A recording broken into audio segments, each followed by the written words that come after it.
Hello everyone. I imagine that many of you, like me, have been making sure that you get your daily exercise. And so you may well have been out walking, running, or taking the dog for a walk, and perhaps combining your walk with a need to visit the post box, or the pharmacy, or the corner shop. On your travels, you may have noticed, as I have, that there are a number of gates that are no longer open to us. On the village green in front of our house, for example, the gates to the children's play area are locked, with signs on them to explain why that is the case. The same is true of another park on the route where I've been taking my regular run. These areas, which were previously full of laughing children and families, are now silent and empty and inaccessible. For some of us, there may be a huge frustration that we cannot move around freely and go through some of these gates that may have formed part of our normal routines. For others of us, the safety and security of staying behind our own garden gates or front doors might be very reassuring at the moment. And maybe we're not that keen on venturing through them again too often just yet, whatever guidance we might receive today and over the coming weeks. Last Sunday we were taken in our lectionary Bible readings to John chapter 10, where Jesus describes himself as both the shepherd and the gate by which we, his people, are able to enter the safety and security of the fold, but also from which we are led out by him into new and interesting pastures. Perhaps this is a helpful image for us in these lockdown days. Many of us are enjoying the safety and security that we experience behind our garden gates and front doors, whilst at the same time perhaps being mindful of and concerned for those for whom such spaces are not a safe place.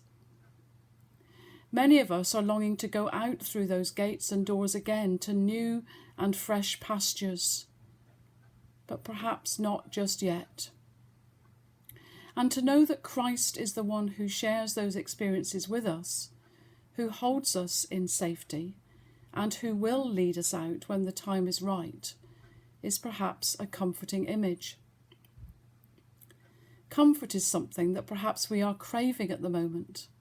Some of us may find that comfort in eating our favourite food, or foods that we might avoid at other times. Having more regular conversations with our loved ones who live far away, indulging in our hobbies, spending more time in prayer, or simply taking more sleep and rest. We listen out for comforting words, which may mean that we limit how often we listen to the news or to the government briefings. We make choices about what we read and who we listen to, depending on how we're feeling at that particular moment. How wonderful then to hear the comforting words of Jesus, our shepherd, who knows us by name and who is able to hold us within the safety of his fold and his loving arms. But whilst we need the comfort of the safe space provided by the fold and the shepherd who knows us by name, we also need hope that one day we will be able to venture out again into whatever life will be like in the future. We want to be able to go through those gates again and enjoy whatever awaits. We want to meet our families and friends. We want to eat a meal in a restaurant. We want to feel the sand between our toes on the beach. We want to ride on a train. We want to go on holiday. We want the freedom to go where we want, when we want. We want to experience the green pastures again. That day will surely come. Even our Prime Minister used the word pasture recently when describing what he saw ahead. But for now, we can rest in the safety and security of the fold, drawing comfort from our contact with loved ones, our favourite food, our online contact with our church communities, the bird song that we can hear more clearly, and the good news of the gospel, that Jesus, our Good Shepherd, is with us wherever we find ourselves.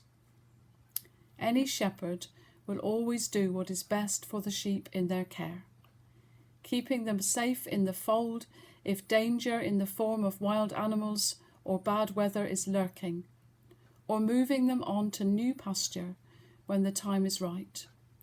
For now, we are being encouraged to stay safely within our own gates, but in that experience, we can know that we are held safely in Christ's fold, and use the time to get to know the Good Shepherd better. One day, Jesus, who is both the shepherd and the gate, will lead us on and lead us out, and we look forward to that day, for these days will pass. Bye for now.